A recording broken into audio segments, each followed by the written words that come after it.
Okay, this is going to maybe be my extended runtime fuel kit for the Chinese-made generators that use the RATO, R-A-T-O, 212cc engine.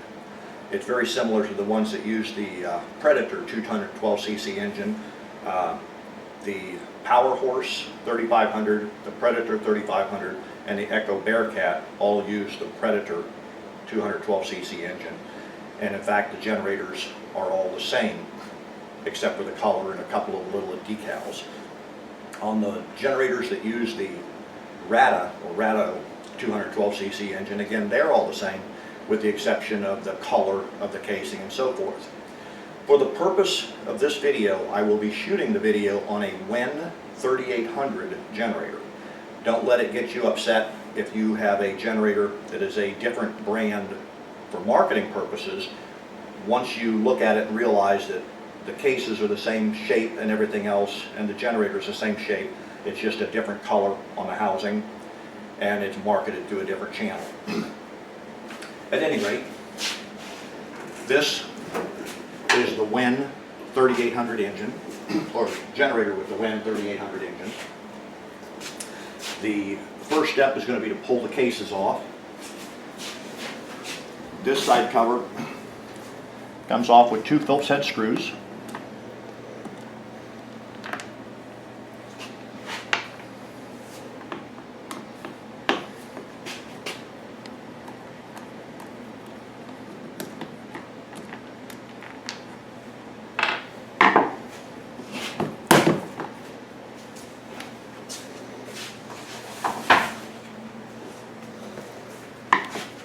This other side cover also comes off with 2 Phillips head screws.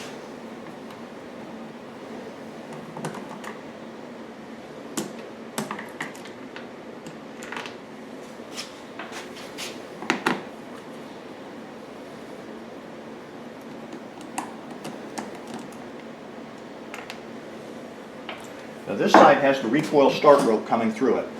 So what we're going to do is pull the cover off, extend the recoil start rope just a little bit, and let the cover hang down here so it's out of our way. And now we're ready to get started. So the first thing you'll do is pull the spark plug cap off and just push it up just out of the way just a little bit.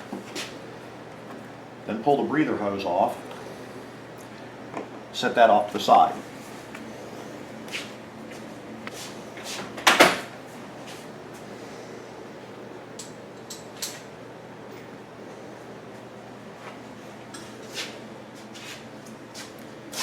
We're going to go ahead and pull the valve cover off. When you pull the valve cover off, be as careful as possible not to damage the gasket.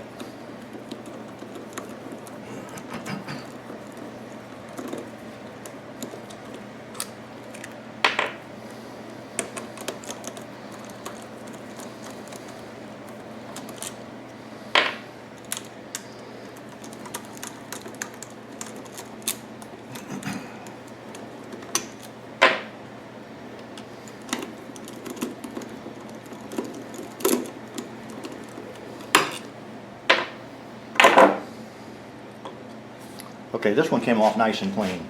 The gasket is still in there. Let me go over something here real quickly.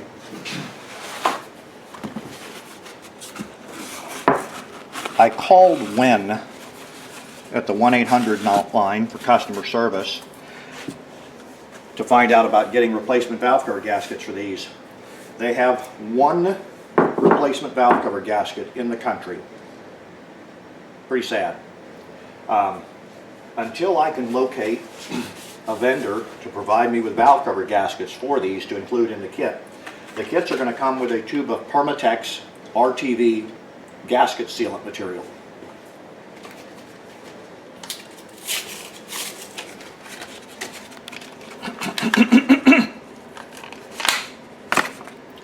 It's just an RTV silicone, and I'll show you when I go to reassemble the thing.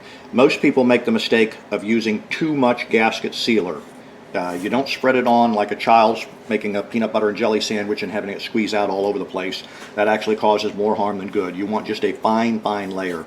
And I'll go into greater detail on that when I get ready to do the reassembly.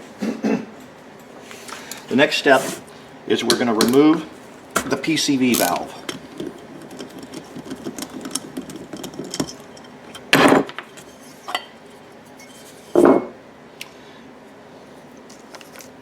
This little disc right here is the PCV valve. All it is a one-way valve. So when the piston comes down, it pressurizes the crankcases, it blows air out through this into the breather chamber. Then whenever the piston goes back up again, it creates a vacuum in the crankcases and it pulls this shut so that it does not suck air back into the crankcases. And that's the purpose of the PCV valve. There's a couple of ways to disable the PCV valve. We can either bend the valve body itself,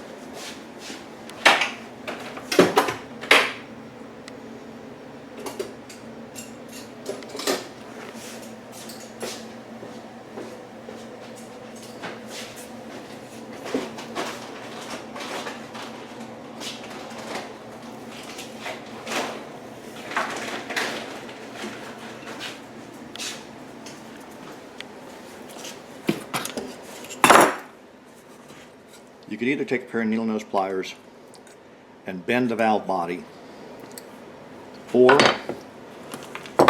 you can take one of the small zip ties included in the kit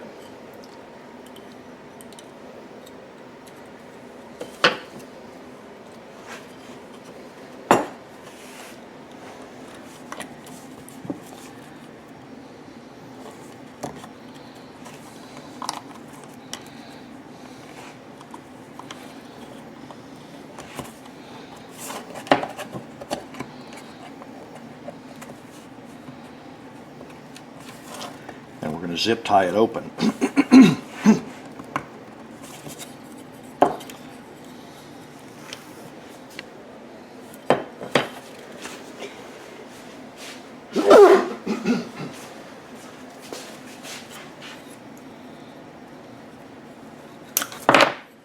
So that would be the zip tied version. You'll see here is the PCV valve body, and it's held open by the zip tie.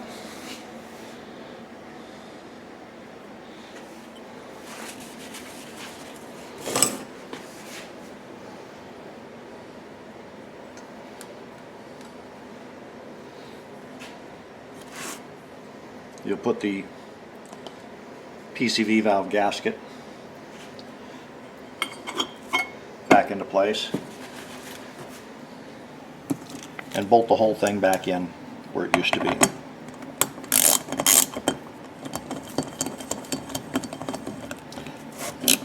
If you were to have damaged the gasket on the PCV valve or breather plate, you could use the gasket sealant that comes in the kit on that as well. Incidentally, if anybody finds a good source, a reliable source for replacement gaskets, please contact me and I will get these gaskets and start including them in the kit, because I would prefer to put a whole new gasket on as opposed to using gasket sealant on a used gasket. However, that's what we're stuck with. So I've got this wiped down clean.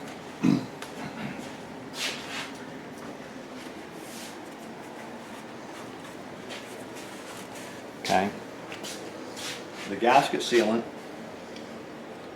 you'll see, is in a sealed tube, and you'll take the little probe that's on the cap, turn the cap upside down, and push in on it, and that breaks the seal on the gasket sealant.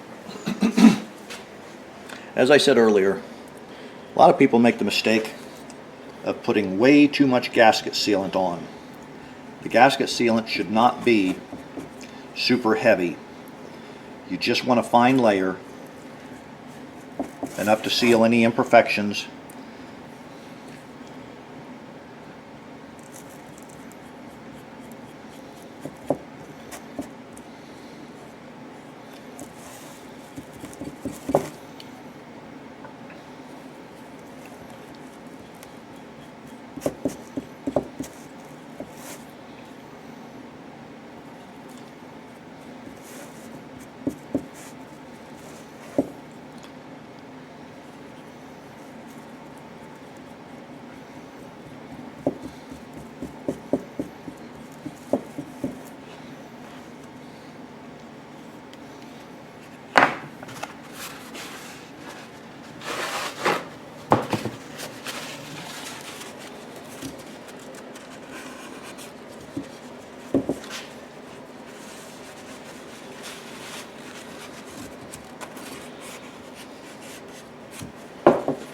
Okay. And then we'll go ahead and put this valve cover back on. If your existing valve cover had torn, then you would have to put more gasket sealant right around the place where it had torn and do your best to patch in the gasket. I'm just putting it on here just as a demonstration to show you how to put the gasket sealant on, and as you can see, it's not a real heavy layer.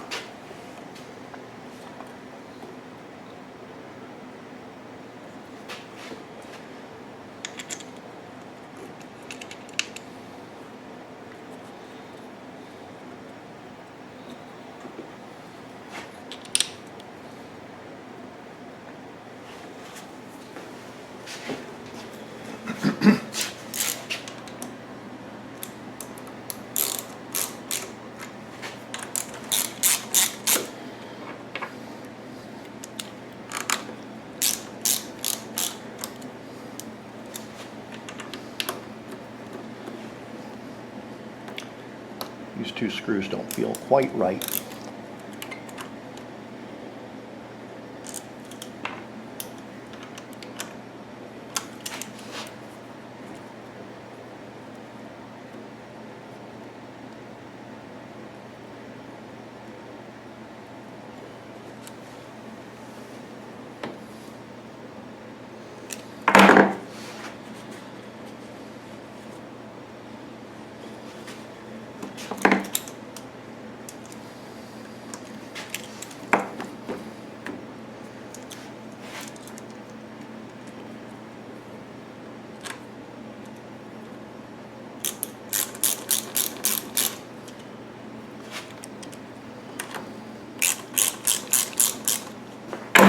When you're putting the screws in, if they feel like something's wrong, pull them out and check the alignment. Don't just crank down on them.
Next, included in the kit is a bag of small parts,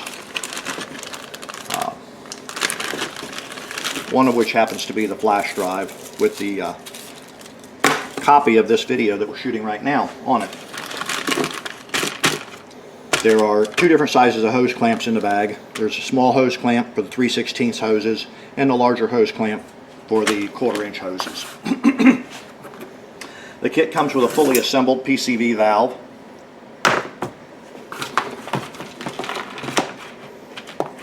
A genuine Yamaha fuel hose. Do not try mixing and matching parts. I use the Yamaha fuel fittings. They are compatible with the other Yamaha fuel fittings. They are totally different than the Evinrude, and just different enough from the Mercury that they will not work. So if you buy Mercury fuel fittings to replace the ones in the kit that you have misplaced or wanted extra or something like that, and the kit does not work, I know why. You must use Yamaha fuel fittings. Another thing is, don't use a Yamaha some of these different aftermarket hoses to replace the Yamaha hose with. Yamaha has two sizes of hoses. You'll notice that this is the smaller 6mm size, or this is the 8mm size here.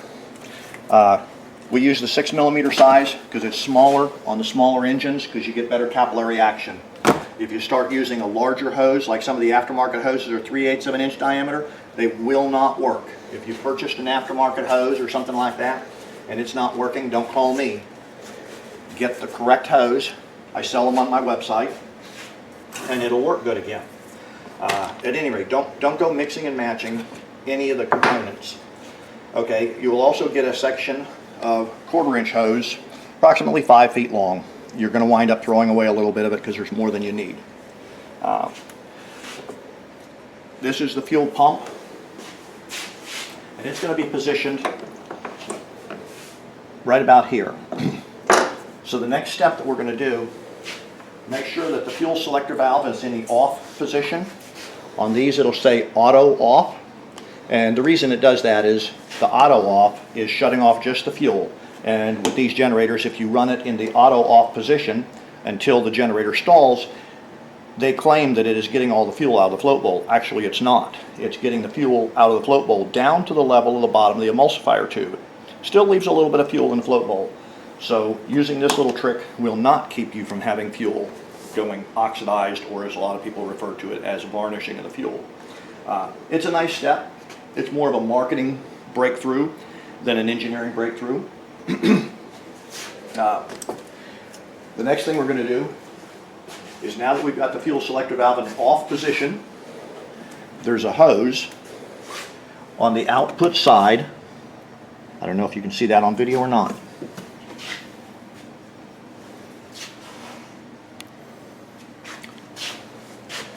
But it uses a Corbin clamp, and I'm going to go ahead and remove it, and it will pull it out so you can see a much better view of it.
Okay, you'll see that the hose has a preformed end that's bent to 90 degrees.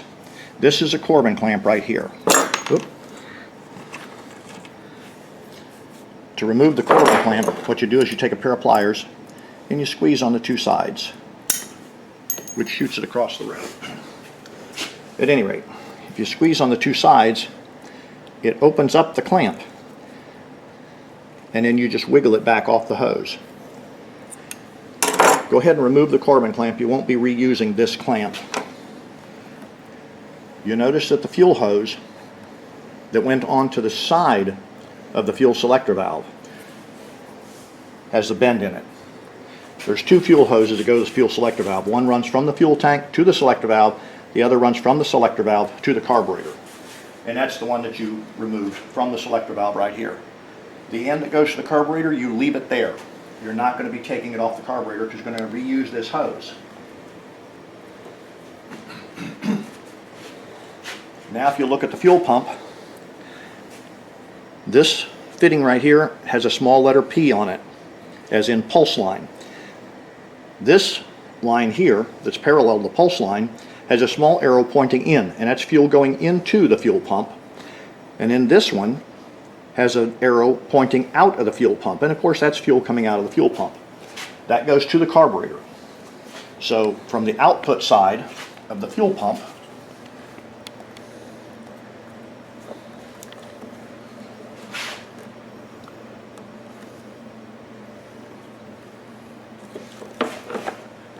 we put the original hose. And now we're going to get one of the small hose clamps that comes in a kit.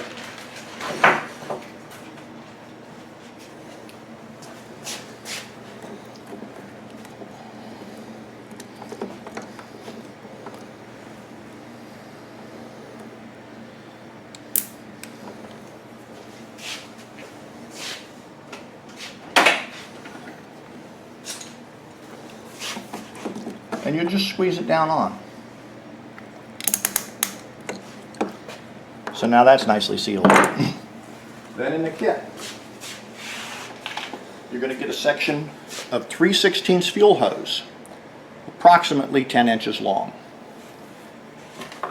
Take that and another one of the small hose clamps, and the fitting that this hose came off of, you're going to slide this hose on, then you're going to slide the hose clamp onto the end of it and squeeze it down to where it clamps onto the fuel fitting, or the fuel selector valve, nice and snug.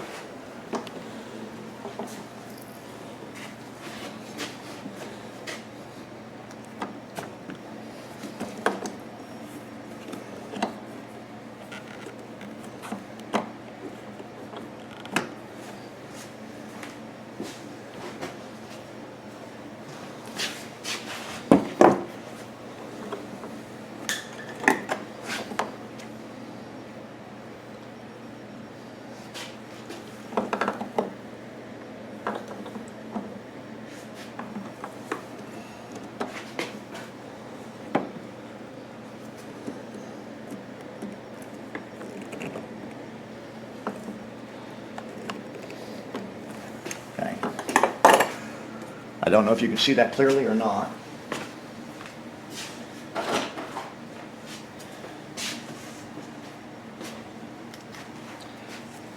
Here's the get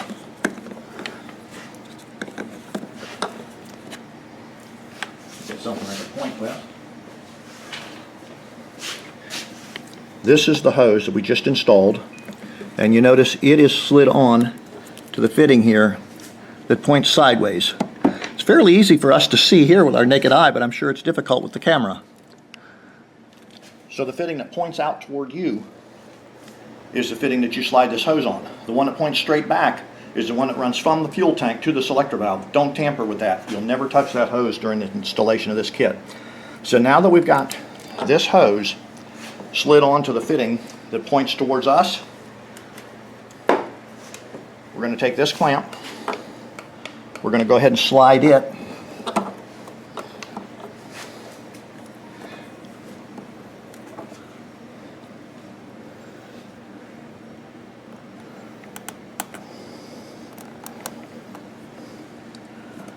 up onto the fitting. Let me get my head in there to see, and then I'll back out of the way so you can get a shot with the camera.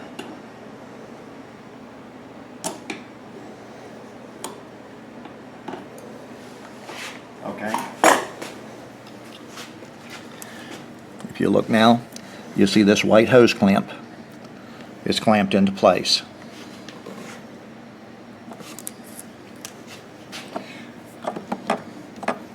So now we're going to take the fuel pump, we're going to push it up here, and that's where it's going to rest at. The kit will come with an adapter to go from 3/16 hose to 1/4 inch hose.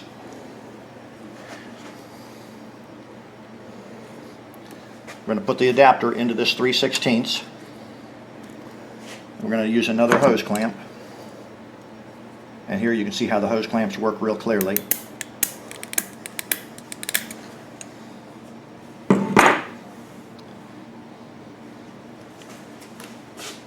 Then we're going to cut a small section of hose clamp, or hose. This is cut off of the 5-foot section of 1/4-inch hose that comes in the kit. Cut a section 1.5 inches long, and that's going to go on to the 3/16 to 1/4 adapter.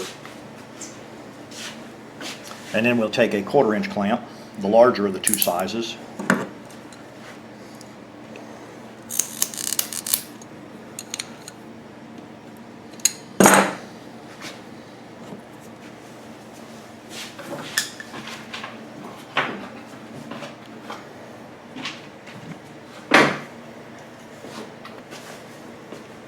Okay.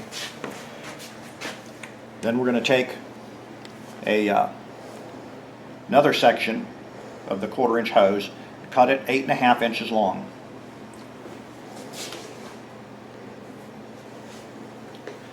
Take a T-fitting,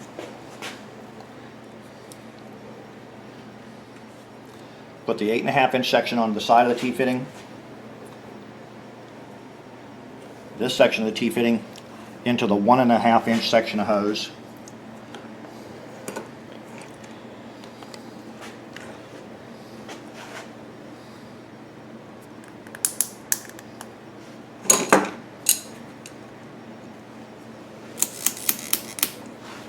Put a hose clamp onto this. You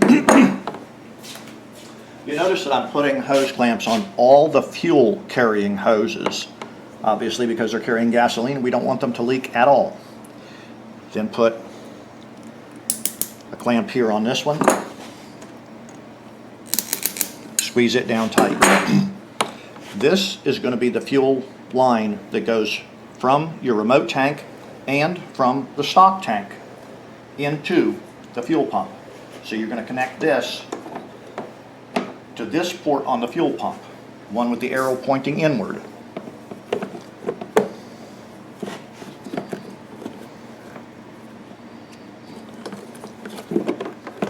We're going to tuck it up in here where it's going to rest. Just make sure that everything is nice and smooth and there's no kinks in the hoses. This is a drain line for the evaporative emission canister.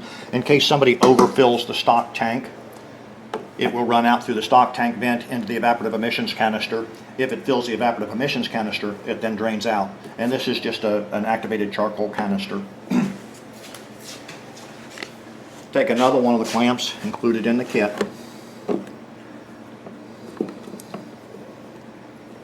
And squeeze it down.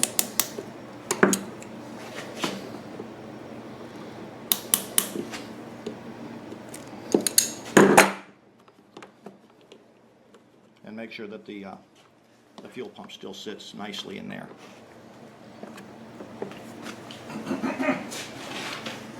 Take the remainder of the hose that came in the kit and just feed it above the cylinder head, right through here. You're going to poke it right across, and you can see plenty of daylight on the other side where it's going.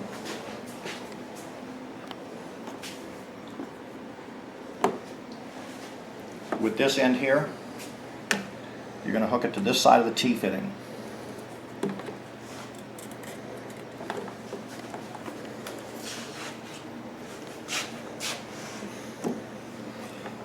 And then you're going to take another hose clamp included in the kit.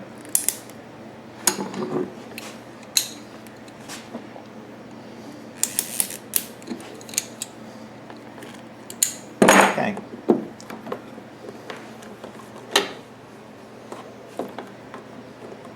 And that's going to nicely tuck down into here. You'll notice that there is a hole drilled in the metal bracket. And that's one of the few things that I really like about this generator is some of the Chinese import generators like Boley and Champion, they have an engine bolted to a small metal frame or some small metal brackets, and that's bolted to the bottom of the plastic casing, and everything is plastic and it twists all over the place. This particular generator uses a steel lower frame, a steel upper frame. See what I mean? It's magnetic. So you got the steel lower frame, steel upper frame, and then side frames that are steel, so the generator kind of holds its shape and is less likely to be damaged during transport and so on. Some of these Chinese generators are very, very fragile, and if you just make faces at them, they collapse on you. That is one of the few things I like about this one. It seems to be a fairly competent generator. It's got a full metal frame on it, so it won't just totally go to mush in no time at all. They could have done a lot worse, so for the price, they did a pretty good job. At any rate, we're going to take one of the zip ties included in the kit. We're going to feed it through that hole,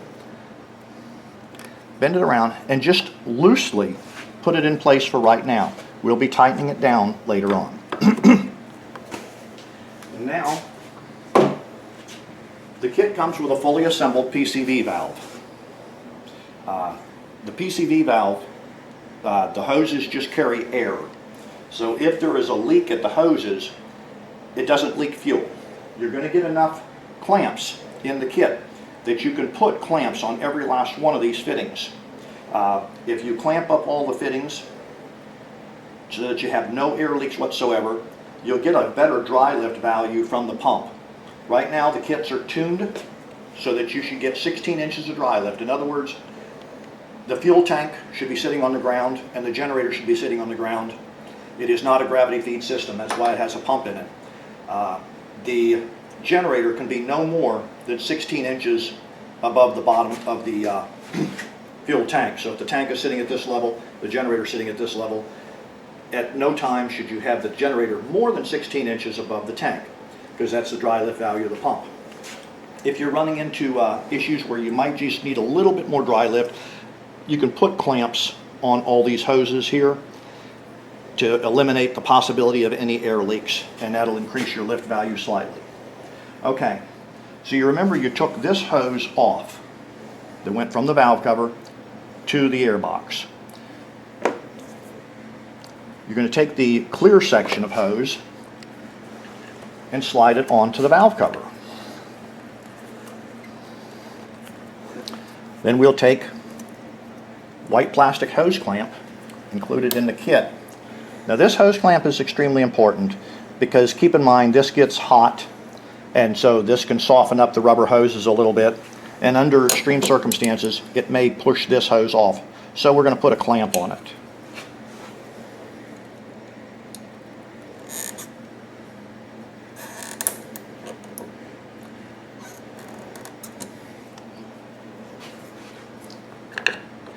You'll notice that there's a groove in the air box. It's almost like they put it there just for us. Yeah, fat chance, huh? Take the drain line off the evaporative emissions canister and hold it out of the way. This will come around here and it will plug on to the last port of the fuel pump. So you see that this is pushed in?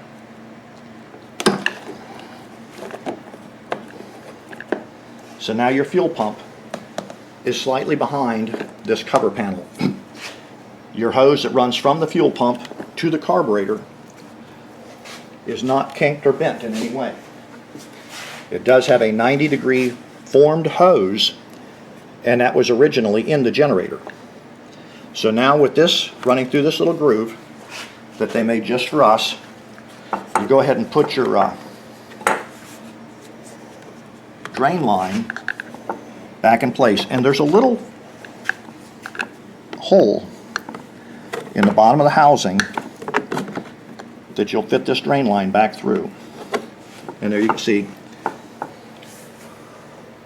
it pokes through the bottom, and then you'll snap this strain relief right into that bracket.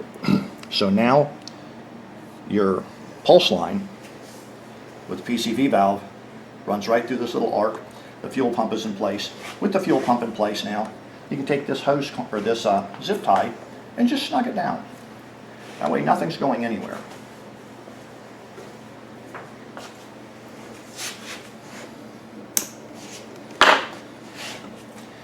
This is going to be your new breather line.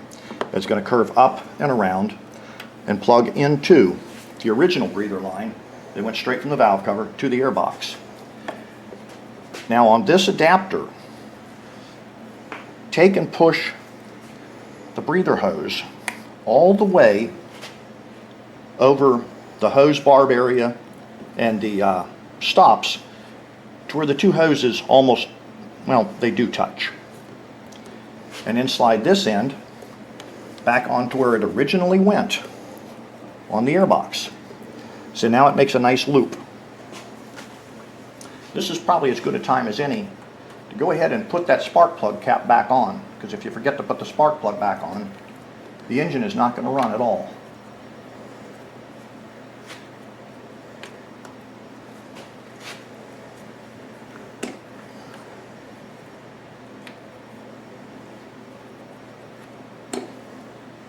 It's got a little rubber grommet with two tabs, but you want to make sure and spin that around. Not that it provides a whole lot of function. Their idea is it'll stop airflow, which is not a critical thing, but it's certainly more aesthetically pleasing, and it makes it look like you knew what you were doing if you put it on correctly, so that way it lines up and it looks nice. So now you've got the fuel input line and the fuel breather, or excuse me, the breather hose running around here. We're going to take a 9/64 drill bit.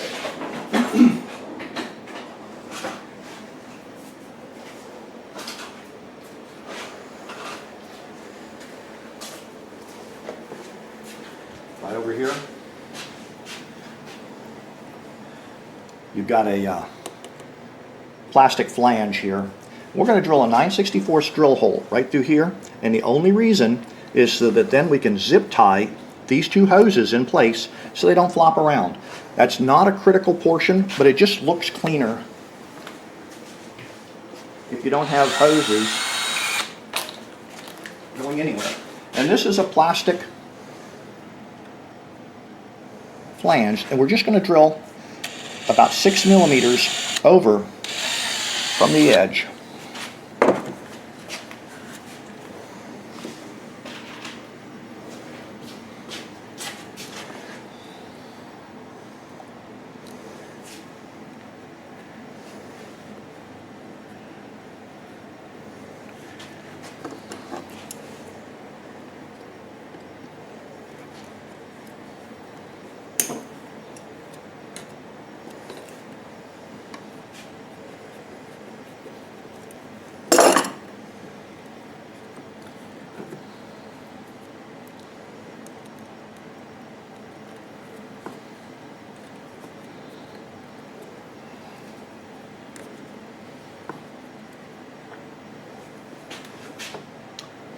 So now it just looks a little cleaner this way. Like I say, it would do no harm if these flopped around a little bit. In fact, if you looked at the original cover when you pulled it off, you'll notice that there was a line worn into the foam where the hose from the evaporative emissions canister rested.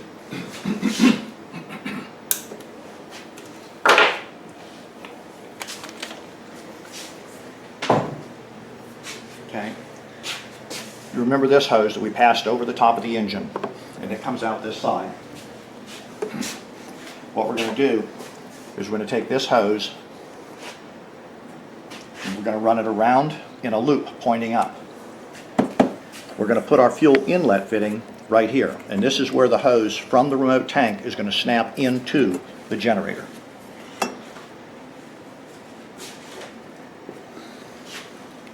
And that'll be this fitting here.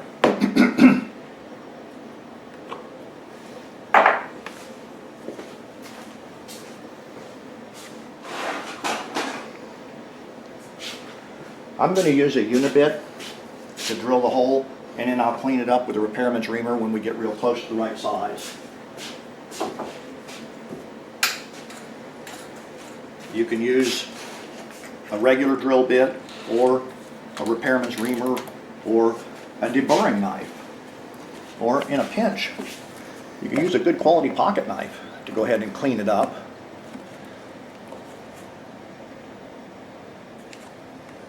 And if you stick your fingers under here, you can feel there's foam. Don't let the foam worry you. You can tear out a little piece of foam. There's a gusset that runs along here. You don't want to hit the gusset because that'll interfere with the way this tightens down.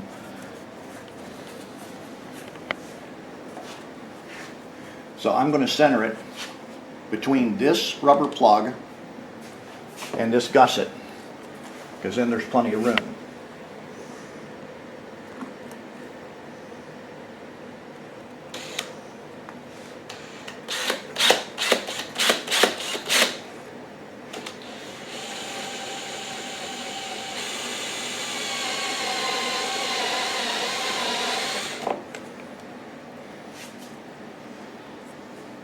And with the step drill, be careful. If you go too deep, it becomes too big a hole. So you check it every now and then with your fitting that you're going to be putting into it.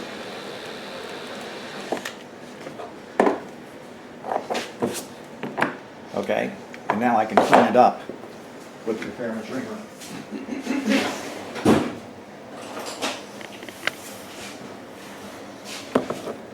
And this is just going to deburr it.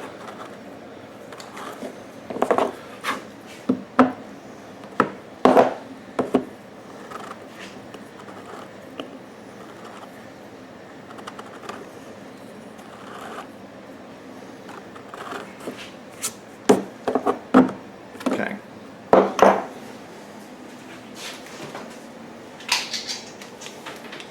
Included in the kit is going to be some Teflon tape. Take the Teflon tape and wrap it over the threaded portion.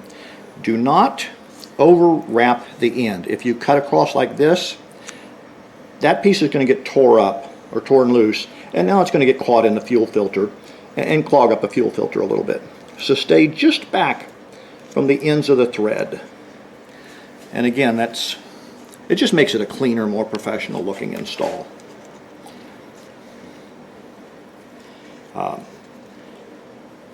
The way the kit is laid out, it wouldn't cause extreme damage because it would get caught in the filter. So we're going to put a few layers of Teflon tape. About 3 layers should be plenty. And that's going to screw onto this hose barb. And you're going to screw the two down to where the plastic housing is pinched right between here, so it kind of holds it firm.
Trying to get my wrench on there is easier said than done.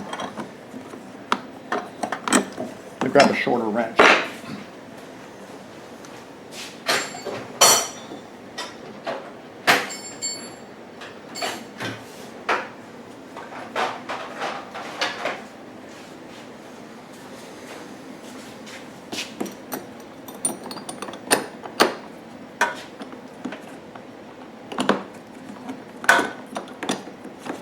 Better.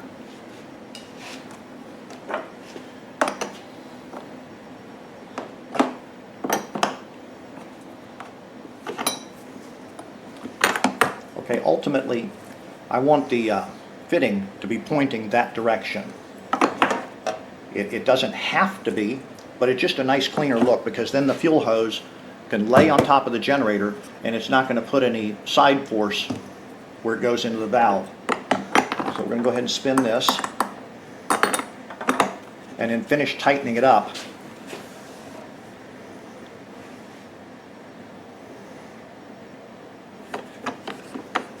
The fuel fitting pointing in that direction. And like I said, now whenever the fuel hose lays across here, it doesn't have a sharp bend where it comes out of the fuel fitting. Now you're going to take this hose that we ran around from the other side of the engine, and I'm going to go ahead and slide it onto the hose barb.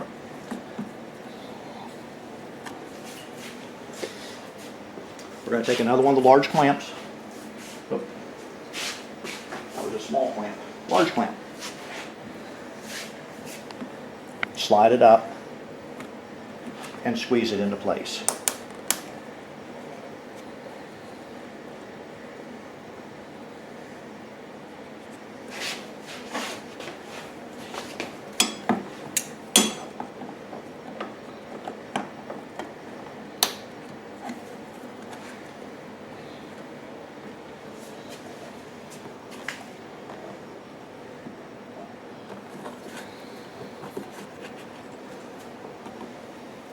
Okay. Then, included in the kit is a fuel filter. There's a small arrow on the fuel filter that points in the direction of fuel flow, which is from here through to here. Now that you've got the hose in place, you can look at it and determine where would be the best position for the fuel filter.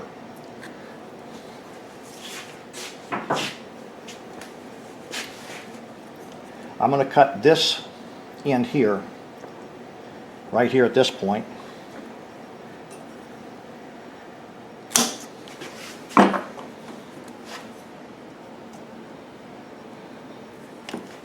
And again, because this hose is holding gasoline, I'm going to put a clamp on it.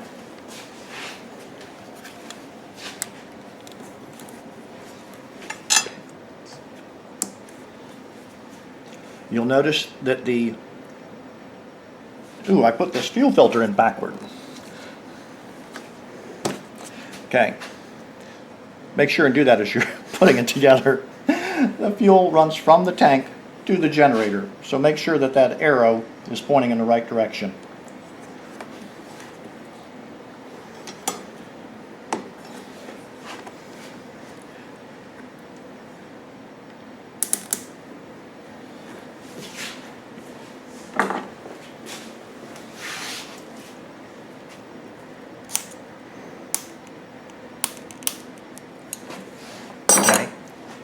Now, you can trim this end to whatever length it needs to be. And actually, that's a nice arc right where it is. I'm going to take 1 inch off of it. I'm not going to take the entire length of the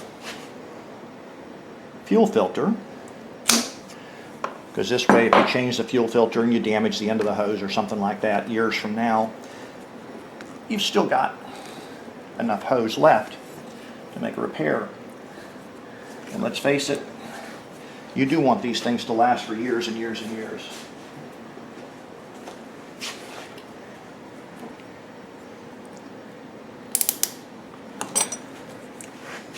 And again, and I'm just squeezing it this way just to make sure it all lines up nice and straight. That way if somebody's working on it later on, they don't say, wow, the guy that installed this sure was clumsy.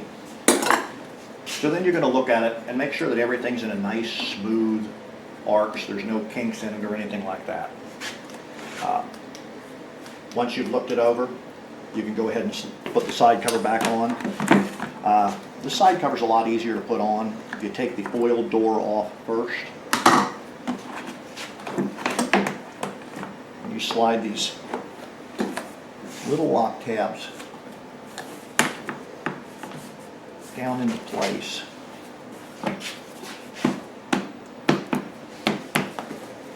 With that done, put your 2 Phillips head screws in.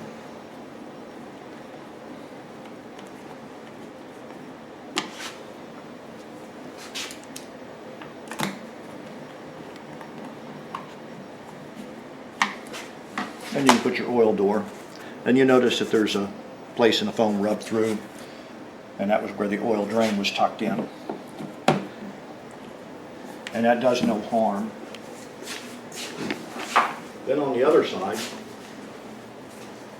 you'll notice that there's a place where the original evaporative emissions line was rubbing against it, and that does no harm.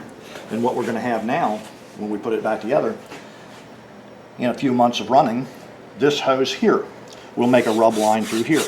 Again, don't let that concern you. You'll notice they weren't real neat and careful when they glued the foam in or anything else. They just kind of haphazarded. Look at everything before you put the cover on. All the hoses are nice smooth arcs. There's no kinks or anything like that. And as I stated earlier, but it bears repeating, do not substitute locally improvised parts for any of the components in my kit. If you lose or damage something, contact me, because these kits were worked out to actually function correctly. It wasn't just something that I threw together last night. It's something that I do a lot of testing and a lot of development on to make sure that everything works properly as a set. And if you get too large a diameter hose, it's like trying to suck soda through one of those great big kids' straws. It doesn't work as well. A smaller straw will give you better capillary action, and that smaller diameter 6mm hose gives better capillary action on this. Being that this is only a 212cc engine, it doesn't require much fuel. So it works better if the hose is a smaller diameter, so it can get a reliable fuel draw. Now, the next part of the kit is the fuel tank. My kits do not supply a fuel tank because different people are going to want different sizes of fuel tanks.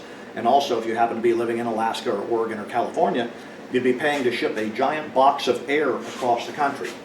The fuel tanks are available at marine distributors and so forth. They all use a quarter pipe fitting, and that's what this is. I know it looks like it's a 1/2 inch diameter, but they call it quarter pipe because the inside diameter is 1/4 inch. Bass Pro Shops carries outboard motor fuel tanks. Just about any boat dealer will carry outboard motor fuel tanks. On my website, there's a link to go to, I believe it's either Atwood or Moeller, to look at their website for the different size of tanks that they make for them. They make all the way from a 3-gallon to a 100-gallon fuel tank, so whatever you want. My own personal preference is a 6-gallon, because at my age and my health and my back, lifting a 40 or 50 pound fuel tank full of gas is about all I really want to do. But it comes with one fuel fitting that you screw into the tank. Then on the hose that connects it, there's an arrow, and you want the arrow pointing in the direction of fuel flow. And we'll go ahead and demonstrate the generator running in a couple minutes here, but that should just about do it. I thank you for your watching this video.